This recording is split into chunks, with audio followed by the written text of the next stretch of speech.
السلام علیکم ورحمۃ اللہ وبرکاتہ۔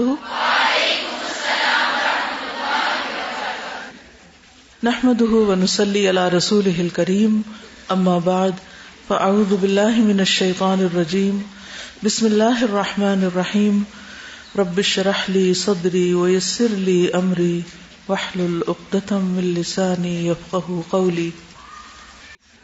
کل ہم نے شکوہ کے بارے میں کچھ پڑھا تھا، کچھ بات ہوئی تھی، اس پر کسی نے کچھ لکھ کے بھیجا، آپ سے شیئر کروں گی۔ آج کل جو ہم احادیث پڑھ رہے ہیں مرض اور غم اور فکر کے بارے میں، الحمدللہ دل سے اللہ کا شکر نکلتا ہے کہ ہمارا رب کتنا مہربان ہے۔ اللہ تعالیٰ چاہتے ہیں کہ ہم پرسکون، پر امید اور ہر حال میں خوش رہیں۔ آج شکوے کے بارے میں ڈسکس ہوا، اس سلسلے میں رسول اللہ صلی اللہ علیہ وسلم کا بہترین اسوہ ہمارے سامنے ہے۔ آپ صلی اللہ علیہ وسلم کی زندگی کا سب سے سخت ترین دن طائف کا تھا، جس میں آپ جسمانی اور جذباتی طور پر شدید تکلیف اور کرب سے گزرے۔ اس غم اور دکھ میں آپ نے کیا کیا؟ اپنے رب سے اپنی تکلیف کو شیئر کیا۔ رسول اللہ صلی اللہ علیہ وسلم نے ہمیں یہ سکھایا ہے کہ اللہ تعالیٰ کی رضا اور اس کی ناراضگی سے بچنا ہی اصل چیز ہے۔ اگر یہ مل جائے تو ہر غم ہلکا ہو جاتا ہے۔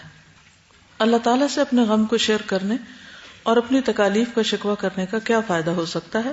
نمبر 1، اللہ السمیع اور البصیر ہے، وہ ہر وقت ہر جگہ ہماری بات سن سکتا ہے۔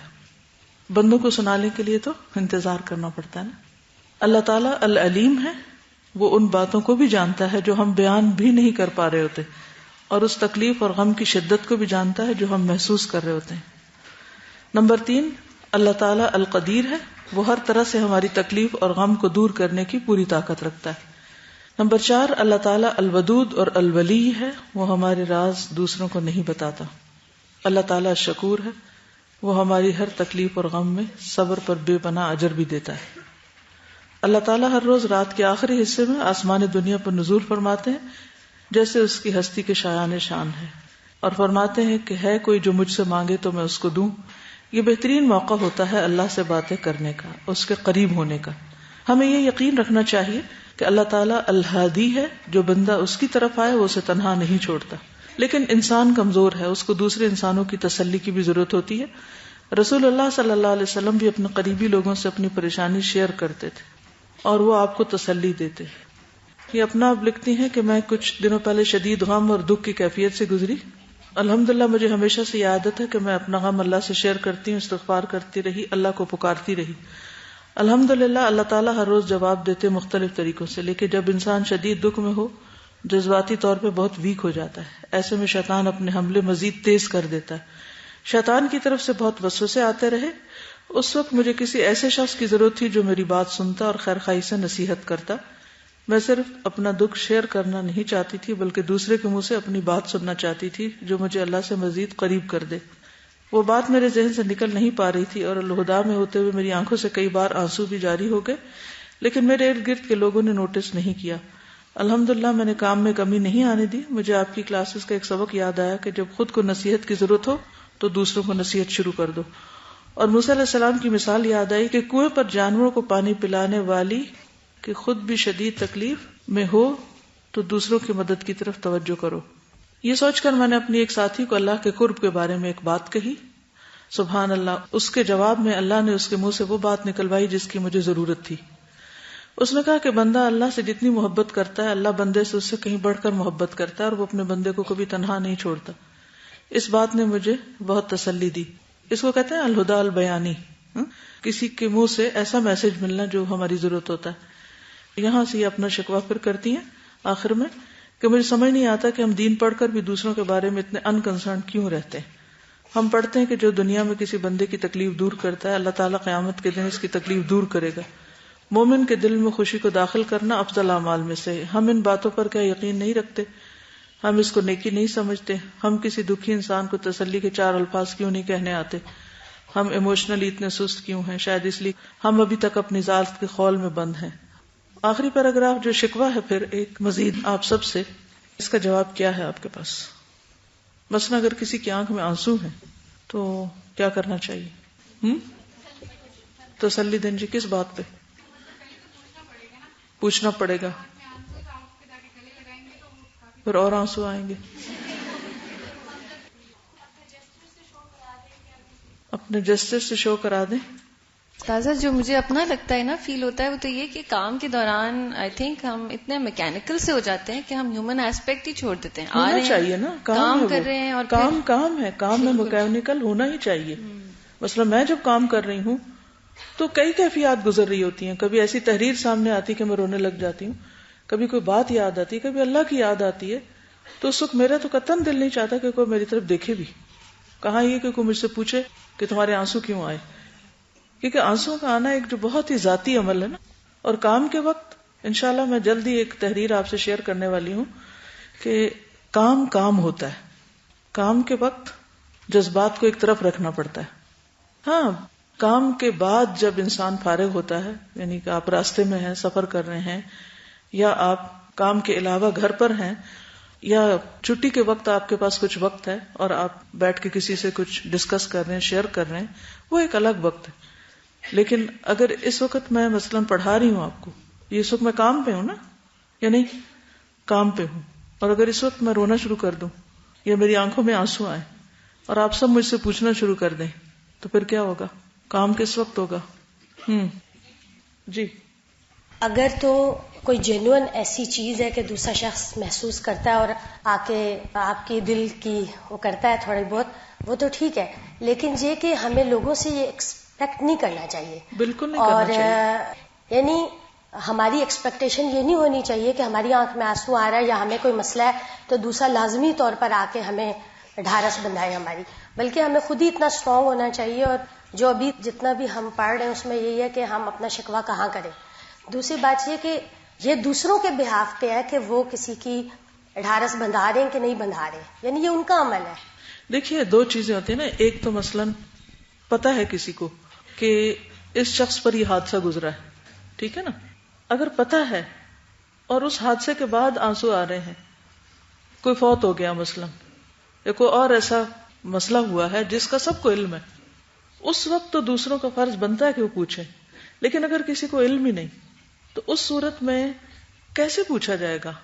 لیکن کیا ہمارا اپنا فرض نہیں بنتا کہ اگر ہمیں کوئی تکلیف ہے تو ہم کسی ایسے شخص کے پاس جائیں, جسمانی بیماری ہے تو ڈاکٹر کے پاس جائیں, اگر کوئی روحانی تکلیف ہے تو جو اس کا ماہر ہے اس کے پاس جائیں, یا اگر کوئی جذباتی صدمہ ہے تو اپنے جذبات کیا انسان ہر ایک سے شیئر کر سکتا ہے؟ یہ کرنے چاہیے؟ نہیں کرنے چاہیے.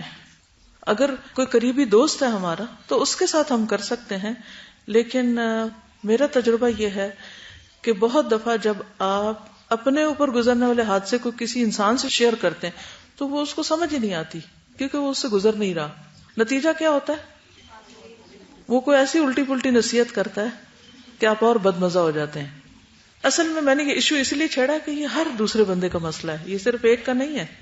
ہر دوسرا شخص اسی شکوے میں مبتلا ہے کہ میں جہاں رہتا ہوں, گھر میں رہتا ہوں تو گھر والے میری کیئر کیوں نہیں کرتے, آفس میں تو آفس میرے کیئر کیوں نہیں کرتا, کام پہ ہوں تو کام والے میری کیئر کیوں نہیں کرتے. ہم سب کو یہ شکوہ ہے. اور نعمتیں ساری بھول کے کہ اللہ نے کتنا بڑا موقع ہمیں دیا ہے, کہ ایسا ماحول دیا ہے کہ جس میں ہمیں ایک نیکی کے کام کا موقع ملا ہوا ہے. لیکن ٹھیک ہے, انسان کے اوپر دکھ, غم, تکلیف سب چیزیں آتی ہیں, مگر کس حد تک ہم کس سے توقع رکھیں گے کہ وہ ہمیں سمجھتا ہو؟ ہمیں کون سمجھتا ہے؟ اتنے کمپلیکیٹڈ ہیں ہم, بلیو می. جی,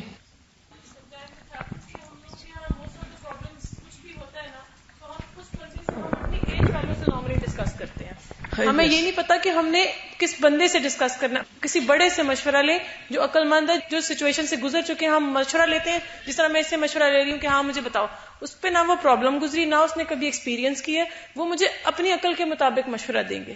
لیکن اگر ہم کسی بڑے سے مشورہ لیتے ہیں تو وہ ہمیں کوئی سوچ کے اپنے ایکسپیرینس کے مطابق اچھا مشورہ دیتے ہیں. جی,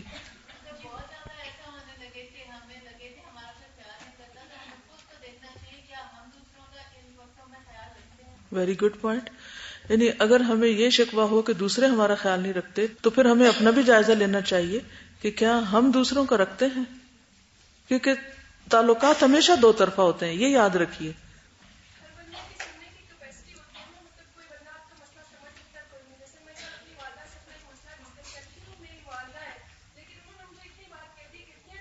میں اندر اتنی کیپیسٹی نہیں ہے کہ میں یہ تمہاری بات سمجھ سکوں, تم اللہ سے بیان کرو. تو میرے دل کو اتنا کچھ ہوا کہ اچھا ایک والدہ اگر آپ کی بات نہیں سمجھ سکتی تو پھر اور کون سمجھے گا اس بات کو. بالکل صحیح. بہت دفعہ آپ اپنی ماں سے, اپنے شوہر سے, اپنے بچوں سے بیان کرنے لگتے ہیں تو وہ آگے سے بلینک ہوتے ہیں, انہیں سمجھ ہی نہیں آتی آپ کیا کہہ رہے ہیں. اور یہ آپ زندگی بھر تجربے کریں گے. میرا پرسنل ایکسپیرینس ہے, بہت دفعہ ایسا ہوا کہ جب میں کسی شدید تکلیف میں تھی اور میں نے تھوڑی سی کوشش کی اپنے کسی بچے سے یا کسی بھی دوست سے یا کسی سے بات کرنے کی, تو یا تو وہ اور زیادہ پریشان ہو گئے, یا پھر وہ حیران ہو گئے, یا پھر انہوں نے ہینڈز اپ کر دیے کہ یہ جتنی باتیں میں نے کل آپ کو بتائی تھی نا شکوے سے متعلق, یہ سب میں نے ایکسپیرینس کر کے پڑھ کے اور ایک خاص نتیجے پہ پہنچ کے بتائیں. لیکن اس کے بعد میں سوچ رہی تھی کہ میں نے اتنی بڑی بڑی باتیں تو کہہ دی, لیکن شاید یہ اگلے لیول کی باتیں جو اس ایج میں شاید سمجھ نہ آئے, جو ایج گروپ میرے سامنے بیٹھا ہوا ہے, کیونکہ ان کو انسٹنٹ حل چاہیے, فوری چاہیے. ادھر کوئی تکلیف ہو ادھر بتانا ہے, ادھر بتانا ہے, توجہ چاہیے, اٹینشن چاہیے. تو شاید ابھی سمجھ نہیں, لیکن میں نے کہا ضروری نہیں ہوتا ہر علم یا ہر بات جو آج بتائی جائے وہ آج ہی سمجھ آئے, وہ کل آئے گی. مثلا نبی صلی اللہ علیہ وسلم کے آنسو ایک کتاب ہے, رسول اللہ صلی اللہ علیہ وسلم کے آنسو. مختلف مواقع پر آپ نے آنسو بہائے, والدہ کی قبر پر گئے جب آپ کے بیٹے فوت ہوئے. لیکن وہ کون سا موقع ہے کہ جس میں کسی صدمے یا غم کے موقع پر, مثلا بیٹی فوت ہوئی, آپ جنگ بدر میں ہیں, اس کی فتح کی خبر پا چکے ہیں, بیٹی کا بیٹا فوت ہو رہا ہے, وہ بلا رہی ہے, آپ اپنے کام میں ہیں, آپ میسج بھیج دیتے ہیں اسے کو صبر کرے.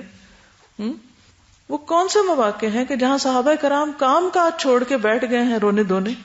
مجھے تو یاد نہیں پڑتا, ہوگا ضرور, میرا علم کامل نہیں ہے, لیکن یہ تو آپ پکا لکھ لیں کہ اگر آپ نے اپنے بہت مسئلے کسی سے بھی شیئر کیے یا لوگوں سے توجہ چاہی یا لوگوں سے توقع رکھی کہ وہ آپ کے لیے کچھ کریں گے, تو مایوس ہو جائیں ابھی سے.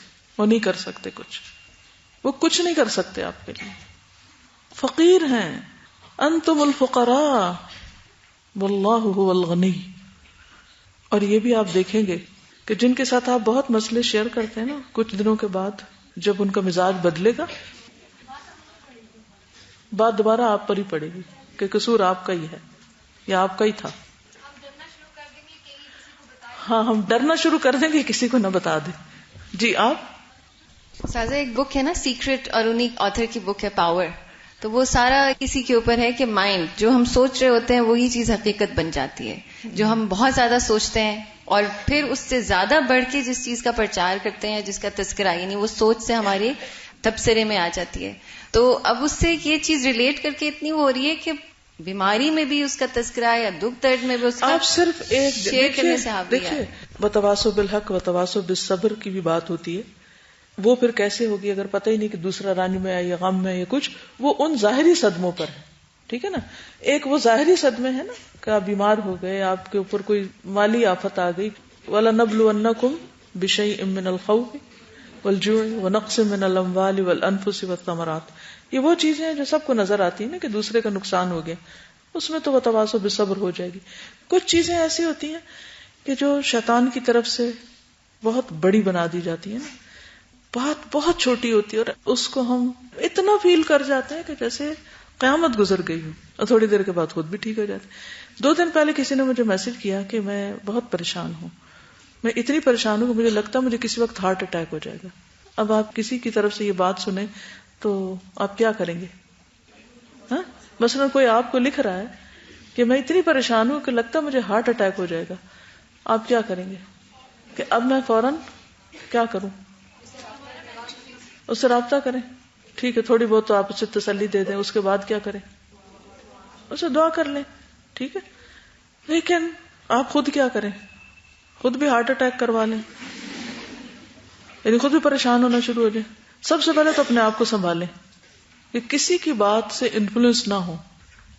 ڈاکٹر وہ نہیں ہوتا کہ جو مریض کو خون دے کے اس کے ہاتھ کانپنے لگے. ٹھیک ہے نا, وہ فیل ہے ڈاکٹر. اس کو خود ہوش و حواس میں رہنا چاہیے اور خود اللہ سے فوراً رابطہ کرنا چاہیے, اللہ سے مدد مانگنی چاہیے اور دوسرے کو تسلی دینی چاہیے. آپ کو پھر وہ کتاب یاد دلاؤں گی کہ پھر پڑھ لیں مشکلات کا مقابلہ کیسے کریں. ٹھیک ہے؟ اور مشکلات آتی کیوں ہیں. اچھا، ایک مشکل آئی ہے ہمارے علاج کے لیے. Trials are medicines for our diseases. Heart کی جو اندر کی خرابی ہے نا ہماری، یہ شخصیت میں خرابی ہیں، یا ہمیں کوئی ایگو پرابلم ہے، یا ہمیں کوئی اور اس طرح کے نفسیاتی مسائل ہیں، تو اللہ تعالیٰ مختلف طریقوں سے ہماری اصلاح کرتے ہیں. اب اللہ نے ہمیں ایک ٹرائل بھیجی کہ جا کے اس کا علاج ہو. اب ہم اس ٹرائل کو لینے کو تیار ہی نہیں. ہم کیا کرتے ہیں؟ فوراً نیگیٹو ریئیکشن یا چیخنا پکارنا یا غیر ضروری طور پر ایسا ریئیکشن کر کے اس غم کو بلانا جس میں کپڑے پھاڑنا، اس میں بال نوچنا، اس میں چیخنا، اس میں چلانا، اس میں گالی گلوچ کرنا. ایک ریئیکشن یہ ہوتا ہے نا عام طور پہ. اب کیا ہوگا؟ کیا ایسا شخص اس ٹرائل سے کچھ سیکھے گا؟ بتائیے، سیکھ سکتا؟ اس کا علاج ہو سکتا؟ نہیں ہو سکتا. وہ ٹیسٹ میں فیل ہو جائے گا. اچھا، ایک چیز یہ ہے کہ کوئی غم آئے تو بس گم سم ہو جانا، کچھ بھی نہ بولنا، نہ کرنا، نہ سننا، یا کچھ کوئی کیفیت، کوئی احساس رہنا ہی نہ. ایک یہ ہے کہ آنسو آ جائیں اور انسان کے منہ سے کوئی ناحق بات نہ نکلے اور انسان اللہ کے آگے روئے. نبی صلی اللہ علیہ وسلم پر غم آتا تھا تو آپ فوراً کیا کرتے تھے؟ فوراً نماز کی طرف دوڑے. اسی سنت میں رنج و غم کی جتنی دعائیں وہ پڑھنا شروع کر دے. ٹھیک ہے؟ جو ہمیں طریقے بتائے گئے ان سے کام لے اور صبر کرے، کیونکہ صبر میں علاج ہے. لیکن جب آپ ویلا شروع کر دیتے ہیں تو یہ صبر کے خلاف ہے، آپ کا علاج نہیں ہوتا، آپ کی بیماری اور بڑھ جاتی. ٹھیک ہے نا؟ اور پھر آپ دیکھیے اس سے آگے بڑھ کر جب ہم دوسروں کے لیے دل میں برا گمان رکھتے ہیں کہ میرے ان ساتھیوں کو میری کوئی کیئر نہیں، یہ سارے دین والے خراب ہیں، یہ سارے دین پڑھ کے تو الٹا دین کو بدنام کر رہے ہیں، ان کے اندر کوئی انسانیت نہیں، ان کے اندر ایسا نہیں ویسا نہیں. کس نے ہمیں یہ اتھارٹی دی ہے کہ ہم اس طرح ججمنٹل ہو جائیں صرف اس وجہ سے کہ ہماری ایک بات کی طرف کسی نے نوٹس نہیں کیا؟ کیا ہمیں حق پہنچتا؟ مثلا اگر مجھے کوئی مشکل آئی اور کسی نے آپ میں سے میری مدد نہیں کی، فار ایگزامپل، کیا مجھے حق پہنچتا میں آپ سب کے بارے میں برا گمان شروع کر دوں کہ میں نے ان کو اتنا پڑھایا اور ان میں سے ایک نہیں آیا میری مدد کو، اور ان بیچاروں کو خبر بھی نہیں کہ مجھے کیا مشکل آئی؟ کیا یہ بدگمانی جائز ہے؟ جن لوگوں کے بیچ میں ہم رہتے ہیں ان کے بارے میں برا سوچنا، ہم بینیفٹ آف ڈاؤٹ دے سکتے ہیں کہ ان کو پتا نہیں، انہوں نے سنا ہی نہیں، یہ جانتے ہی نہیں. نبی صلی اللہ علیہ وسلم نے مختلف مواقع پر جب یہ کہا گیا کہ ان کو برباد کر دیں جنہوں نے آپ کو تکلیفیں دی ہیں، تو آپ نے کیا کہا؟ وہ جانتے ہی نہیں، ان کو پتا نہیں. ٹھیک ہے نا؟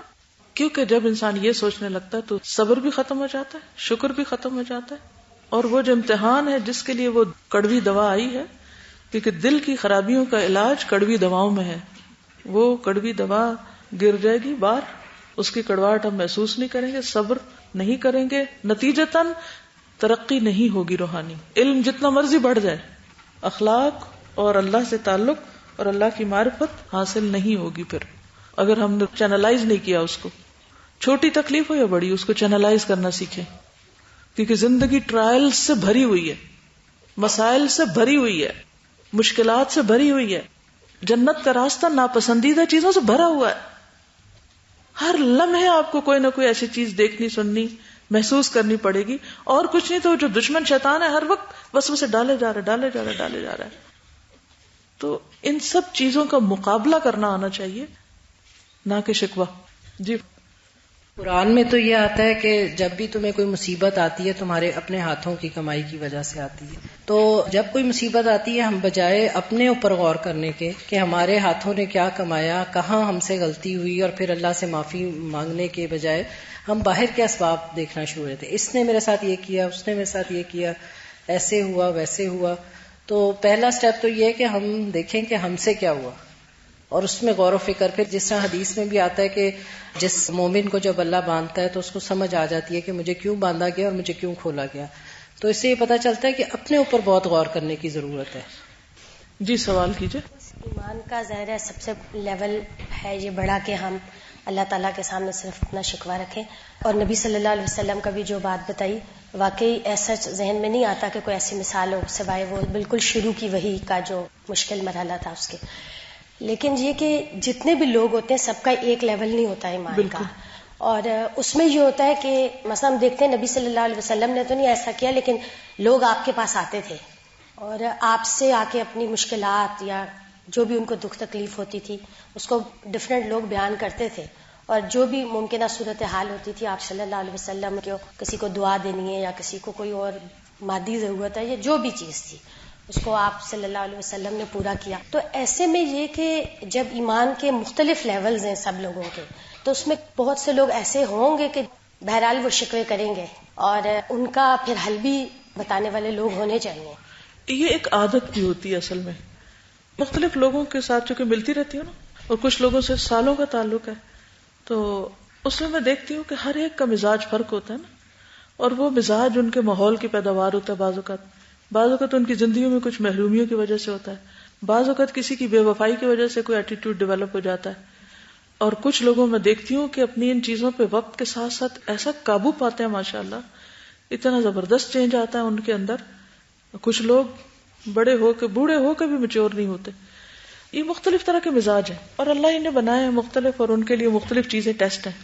لیکن پھر بات یہی ہے کہ انسان کو اللہ نے چونکہ سمیع بصیرہ بنایا ہے، اور اسی میں اس کا امتحان بھی ہے کہ عقل سے کام لے. مثلاً اگر کسی کی جسمانی تکلیف ہے تو وہ کسی ویٹ کے پاس تو نہیں جائے گا، یعنی جانوروں کے ڈاکٹر کے پاس تو نہیں جائے گا نا. کس کے پاس جائے گا؟ اس چیز کے اسپیشلسٹ کے پاس. اینک بنوانی ہے تو ڈینٹسٹ کے پاس نہیں جائے گا. نہیں جانا چاہیے. کیا خیال ہے؟ اب ایک شخص جس کی میجورٹی کا لیول ہی نہیں ہے کوئی، اس کے پاس اگر آپ توقع رکھ رہے ہیں کہ وہ مجھے کوئی دلاسا یا تسلی دے، تو وہ ایک اینک بنوانے ڈینٹسٹ کے پاس گیا ہے جو اس کی اپنی غلط چوائس ہے. جس سے وہ توقع رکھ رہا ہے اس کے اندر وہ کہتے ہیں ان تلوں میں تیل ہی نہیں ہے، اس بندے کے اندر وہ چیز ہی نہیں ہے جس کی میں توقع رکھتا ہوں. بازو کا تو اپنے بہن بھائی ہوتے ہیں، شوہر ہوتا ہے، کوئی بھی ہوتا ہے.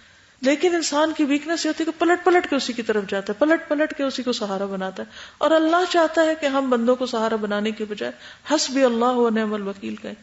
حضرت ابراہیم علیہ السلام نے جب ساری قوم ان کے خلاف تھی تو انہوں نے قوم کا شکوہ نہیں کیا، انہوں نے کیا کہا؟ حسبی اللہ و نعم الوکیل. آگ ٹھنڈی ہو گئی، گلزار بن گئی. پھر وہی بات ہے کہ ایمان کا درجہ فرق ہے، لیکن جو عادت بن جاتی ہے نا ہم لوگوں کی ہر وقت اپنے غم دکھ سنانے کی کہانیاں سناتے رہنا. اور اس میں آپ دیکھیں کہ بہت سی لڑکیوں کی عادت بن جاتی ہے ہر وقت شوہر کی باتیں ماں باپ کو بتانا، اور ماں باپ کو سخت پریشان رکھنا، ہر وقت سسرال کی باتیں کرنا. یعنی ہر انسان کے لیے کوئی نہ کوئی انسان آزمائش ہے، چاہے اس کی اولاد میں سے، چاہے اس کے لواحقین میں، کوئی نہ کوئی ہے. اب ایک ہے کہ ہم اللہ سے دعا کرتے رہیں، اور ایک یہ ہے کہ ہم کسی کو بنا لیں ایسا دوست کہ جس کے اوپر ہر وقت نزلہ گراتے رہے، اپنا ہر روز اپ ڈیٹ دیتے رہے اس کو. آج اب یہ ہو گیا، آج میرے میاں نے یہ کر دیا، آج تمہیں پتا کیا ہو گیا، آج یہ ہو گیا، آج یہ ہو گیا، آج یہ ہو گیا. ان اینڈنگ نتیجہ کیا نکلے گا؟ جو سن رہا ہے نا اس کا بھی فرض بنتا ہے کہ بجائے اس کے کہ وہ اسی مسئلے میں الجھا رہے، اس کو اپنا ایمان بڑھانے کے لیے کوئی رستہ دکھائے. حل صرف اللہ کے پاس ہے. آپ کیا کہہ رہی ہیں؟ میں نے اپنی والدہ کو دیکھا الحمدللہ، امی جن کو، کہ بہت زیادہ وہ بچتی تھیں کسی کی بات کرتے ہوئے، اور بہت انہوں نے زندگی میں مشکلات دیکھی.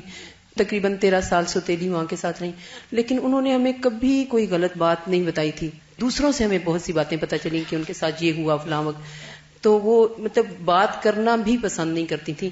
اور یہاں تک کہ آخری جب ان کا وقت تھا تو میں ہی ان کے پاس تھی، تو اس وقت بھی ایسے کچھ مسائل تھے، ہر طرف سے ایسے گھیرا ہوا تھا ان کو مسائل نے، لیکن وہ مجھ سے بھی بچ رہی تھی. بار بار ایسے میرے سامنے شو کریں کہ جیسے وہ سو گئی ہیں، اور میں جب اٹھوں پھر دیکھوں کہ نہیں، سونے کی جیسے آواز ہوتی ہے ویسی نہیں ہے، تو وہ بس چھت کو دیکھ رہی تھی. اور اس طرح جیسے انہوں نے اپنی زبان کو اور منہ کو ایسے بند کیا ہوا ہے کہ میں نے کچھ نہیں بولنا اور کوئی شکوہ نہیں کرنا، کوئی شکایت، ایک جملہ بھی نہیں بولنا. تو الحمدللہ اس طرح سے وہ دنیا سے گئیں. تو مجھے امید ہے کہ اللہ تعالیٰ نے ان کو ضرور اس کا اجر دیا ہوگا، اور مجھے اتنی زیادہ اس بات کی خوشی ہوتی ہے کہ انہوں نے وہ بچا کے رکھی ہیں اپنی نیکیاں. تو یہی ہے کہ یہ ہمارے پاس ایک موقع ہوتا ہے کہ جو کچھ ہم نے کیا ہوتا ہے وہ سب ضائع کر دیتے ہیں، اور بعض اوقات اتنی بار اس کو دہراتے ہیں. بعض اوقات صرف وہ بات نہیں کرتے، مبالغہ رائی کر کے تو اس بات کو اتنا بڑا بنا دیتے ہیں، وہ کچھ سے کچھ بن جاتی ہے، جھوٹ شامل ہو جاتا ہے اس میں. جی سزا، میرا یہ خیال ہے کہ ایک تو پہلے شکوے کو ڈیفائن کرنا ہی نہیں لوگوں کو آتا نا. ایک تو یہ چیز ہوتی ہے نا، ایک جینوئن چیز ہوتی ہے، اور ایک یہ ہوتی ہے خود ساختہ. زیادہ تر ہمارے جو غم ہوتے ہیں وہ خود ساختہ ہوتے ہیں. اس میں یہ کہ جیسے ایک ایموشنل انٹیلیجنس کا لفظ ہے نا، ہمیں یہ پتہ ہی نہیں ہوتا کہ ایک جذبات کی رو میں بہ کے ہم کیا سے کیا کر دیتے ہیں. جیسے ابھی نے کہا کہ مبالغہ آرائی کی انتہا ہو جاتی ہے. جیسے میرج کاؤنسلنگ کے زیادہ تر کیسز آتے ہیں، اس میں اتنا زیادہ ڈیمانڈنگ ہو جانا جو ہوتا ہے نا، وہ سب سے زیادہ جو غم ہے وہ اس سے پیدا ہوتا ہے کہ آپ اتنے ڈیمانڈنگ ہیں کہ ہر وقت یہ چاہتے ہیں کہ ہر شخص آپ کا دھیان رکھے. تو آپ دوسری سائڈ پہ کیوں نہیں آ جاتے کہ آپ دوسروں کا خیال رکھیں؟ میرا یہ خیال ہے کہ اس میں تھوڑا سا اپنے آپ کو نہیں کرنے کی ضرورت ہے ہم عورتوں کو، کہ اتنا ڈیمانڈنگ نہیں ہونا چاہیے. اور یہ معلوم ہونا چاہیے کہ اگر زندگی میں کوئی پرابلم ہے تو پھر اس کو کس کو بتانا ہے. جیسے آپ نے ابھی مثال دی کہ کم از کم اتنی حکمت ہونی چاہیے کہ یہ معلوم ہونا چاہیے کہ یہ اس مسئلے کا حل کس کے پاس ہوگا. جیسے ڈینٹسٹ کی بات آپ نے بتائی، عام طور پہ یہ ہوتا ہے کہ ہم اس شخص سے جا کے بات کرتے ہیں جو اس کے پاس اس کے اپنے مسائل کا حل نہیں ہوتا، وہ پھر آپ کو ایک نئے راستے پہ ڈال دیتا ہے، وہ اس سے اور مزید غموں میں اضافہ ہوتا ہے. تو یہ بھی ہمیں اپنے اندر چیز تھوڑی سی پیدا کرنی چاہیے کہ پتا ہو کہ کس سے بات کرنی ہے. حضرت ابوبکر صدیق کا ایک قول یاد آ رہا ہے کہ اپنی زبان کو گلے شکوے سے بچاؤ، دل کو اطمینان حاصل ہوگا. تو میں یہ کہوں گی کہ ڈیمانڈنگ بہت زیادہ نہیں ہونا چاہیے. مجھے یہ بات سمجھ میں آ رہی ہے کہ دو طرح سے اس چیز کو دیکھا جائے گا کہ ہم خود تو اپنے دکھ غم اور اس کے لیے شکوے یا دوسروں سے ایکسپیکٹیشنز نہ رکھیں، لیکن ہم اپنے ارد گرد لوگوں کے اوپر اس طرح نظر ضرور رکھیں کہ اگر کسی کو کوئی غم تکلیف ہے، اگر کسی کی آنکھوں میں کبھی آنسو ہم نے دیکھے ہیں، تو ہم ضرور اس کی ہیلپ اور خیر خواہی کے لیے اس سے بات کر لیں. کیونکہ اس سے یہ ہوتا ہے کہ ہمیں کسی کے حالات کا نہیں پتا، ہو سکتا ہے کوئی ایسی مشکل میں ہو اور ایسے غم میں ہو کہ اس کو بھول ہی جائے کہ وہ دعا کرے یا کیا کرے. ایک بات میرے ذہن میں یہ آئی تھی کہ ایک سائیکولوجیکل تھراپی ہوتی ہے کلائنٹ سینٹرڈ تھراپی. اس کے اندر یہ چیز ہوتی ہے کہ جب ہم کسی کو یہ سکھاتے ہیں نا کہ اپنے غم کو آپ نے ڈیل کیسے کرنا ہے، اس میں ہوتا ہے کہ اس کو خود یہ چیز سکھائیں، یعنی آپ بجائے کہ اپنا اس کو محتاج کر دیں، یعنی پرسن ڈیپینڈنٹ نہ ہو. جی، یعنی آٹو سجیشن اور کلائنٹ سینٹر تھراپی، یہ دو چیزیں ہیں کہ اپنے آپ کو خود اس جگہ پہ رکھے اور یہ سمجھے کہ میں آپ کے پاس آئی ہوں اور مجھے بتائیں کہ اب آپ کیا کریں گے. بعض اوقات وہ اس کا بہترین حل دیتے ہیں کیونکہ اس سچویشن کو وہ زیادہ اچھا سمجھتے ہیں کیونکہ ہم اس میں ہوتے نہیں ہیں. مجھے جو بات سمجھ آئی ہے نا کہ جب انسان تنہا محسوس کرتا ہے یا کمزور محسوس کرتا ہے یا دکھ ہوئی محسوس کرتا ہے تو اس کو سہارا چاہیے ہوتا ہے. ایسا ہی ہے نا، یعنی اگر میں خود نہیں کھڑی ہو سکتی تو مجھے کسی کا ہاتھ پکڑنا ہے، فائن، یہ اس وقت کی نیڈ ہے. اب تین میں سے ایک آپشن مجھے لینی ہے. تین چیزیں میرے سامنے، ایک ہے اللہ کا سہارا، ایک ہے کسی بندے کا سہارا، اور ایک ہے اپنا سہارا. سیلف ریلائنس، پیپل ڈیپینڈنٹ، اور توکل علی اللہ. ٹھیک ہے. فزیکل نیڈز میں بھوکے آپ، اور ابھی آج انشاءاللہ وہ جو مریض کے احکام پڑھیں گے کہ جب وہ ڈیپینڈنٹ ہو جاتا ہے، پیرالائز ہو گیا، محتاج ہو گیا، اپاہج ہو گیا، کچھ ہو گیا، فزیکلی ڈیپینڈنس، تو اس کو obviously کوئی اس کو تیمم کرائے گا. جیسے نبی صلی اللہ علیہ وسلم بیمار کے آخر میں تو عائشہ نے ان کے ہاتھوں سے وہ جو رات کے وقت عمل کرتے تھے پڑھ کے ان کیا. لیکن جب ایسی چیزیں کہ جو بندوں کے ہاتھ میں ہی نہیں تو اس میں کیا ہوگا؟ اللہ تعالیٰ پر بھروسہ. تو تدبیر اور توکل میں یہی ہوتا ہے نا کہ تدبیر اور تقدیر جو ہے اس کو سمجھتے ہوئے اللہ سبحانہ تعالیٰ کا سہارا.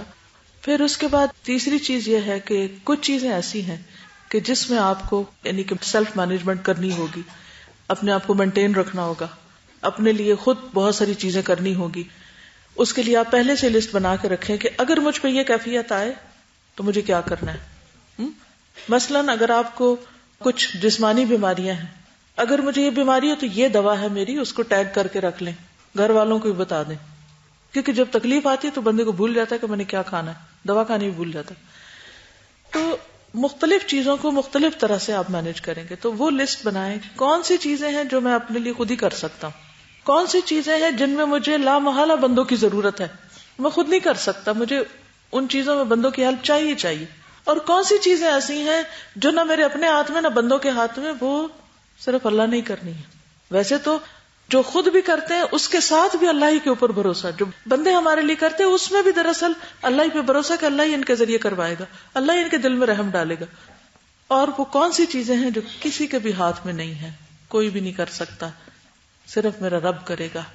وہ کون سی چیز ہے جو رب کے ہاتھ میں ہے، 2 انگلیوں کے بیچ میں ہے، وہ کون پلٹے گا؟ جتنی مرضی کوئی آپ کو پکی نصیحتیں کرے، آپ مڑ کے پھر وہیں کھڑے ہوں گے کیونکہ آپ کا دل پلٹا ہوا. جب تک وہ سیدھا نہیں ہوگا نا آپ ٹھیک نہیں ہو سکتے. تو کیا کریں؟ جتنے جا کے کاؤنسلنگ کروا لیں، جس مرضی کے پاس جا کے اپنا رونا رو لیں، کیا ہوگا؟ وہ نہیں ٹھیک ہوگا جب تک اللہ ٹھیک نہ کرے، نہیں ہوگا. مثلاً آپ کے اپنے بچوں میں سے ایک بات آپ ان کو روز سمجھاتے ہیں، چھوڑ دو اس چیز کو، یہ نہیں ہو سکتا، نہیں ہو سکتا. چوتھے دن وہ پھر وہی ہوگا. کیوں؟ آپ نے کوئی کمی کی سمجھانے میں، توجہ دینے میں، نصیحت بھی کی، ڈانٹا بھی، پیار سے بھی سمجھا، سب کچھ کیا، وہ وہیں کا وہیں ہے. کیوں ہے؟ کیوں ہے؟ وہ دل نہیں ٹھیک ہوا. تو یہ جو نفسیاتی اور روحانی قسم کے ہرٹس ہیں نا، یہ اس کا علاج بندوں کے پاس بہت کم ہے. ٹھیک ہے. جسمانی طور پہ جو آپ کی ویکنیسز ہیں، بھوک ہے، کھانا ہے، کپڑا ہے، کچھ اور چیزیں، وہ آپ کے گھر والے، ماں باپ، میاں، ادھر ادھر کے آس پاس کے لوگ آپ پہ رحم کر کے آپ کو کچھ نہ کچھ مدد دے دیں گے. اور کچھ چیزیں ایسی کہ آپ خود ہی سوٹی پکڑ لیں اور چلنا شروع کر دیں. جی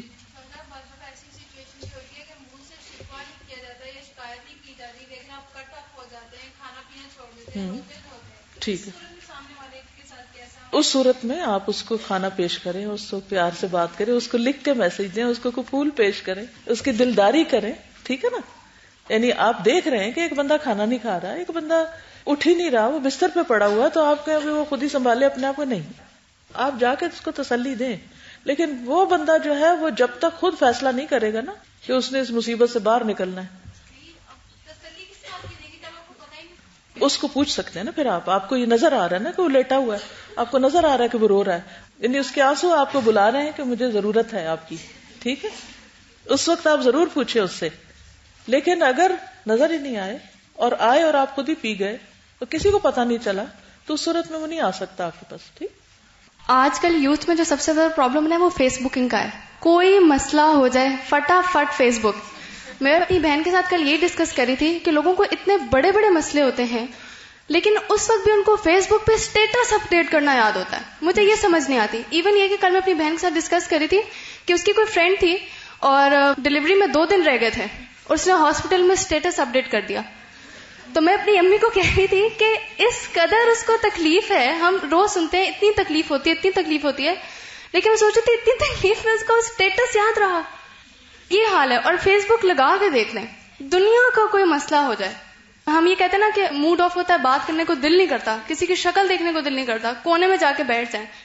تو فیس بک جہاں آپ ساری دنیا کو بتا رہے ہیں کہ مجھے کیا پرابلم ہے، اور ہر کوئی بس اسٹیٹس. اور یہ ہمارا پرابلم ہے. یہاں پہ 90% لوگ فیس بک یوز کرتے ہوں گے اور ہم میں سے 80% کا تو یہ مشغلہ ہو گئی کہ ہم بارش ہو رہی ہے تو فٹافٹ جا کے سب سے پہلے بارش خود دیکھیں بھی نہ، لیکن فیس بک پہ جا کے ضرور بتائیں گے بارش ہو رہی ہے. بھائی باقیوں کو نہیں پتا. اتنی بات بھی جا کے فیس بک پہ بتا دیتے ہیں. دوسرا، میں ایک جگہ یہ پڑھ رہی تھی، جیسے مطلب دونوں ایکسٹریمز ہیں نا. ایک تو ہمیں عادت ہے کہ ہم بالکل ہی شروع ہو جاتے ہیں، اور دوسری عادت ہے کہ ہمیں دوسروں کا خیال رکھنا چاہیے. بہرحال تو میں ایک واقعہ پڑھی تھی کہ ایک لڑکی تھی، بس میں جا رہی تھی، بیچاری بہت پریشان تھی اور دکھی سی اور رو رہی تھی.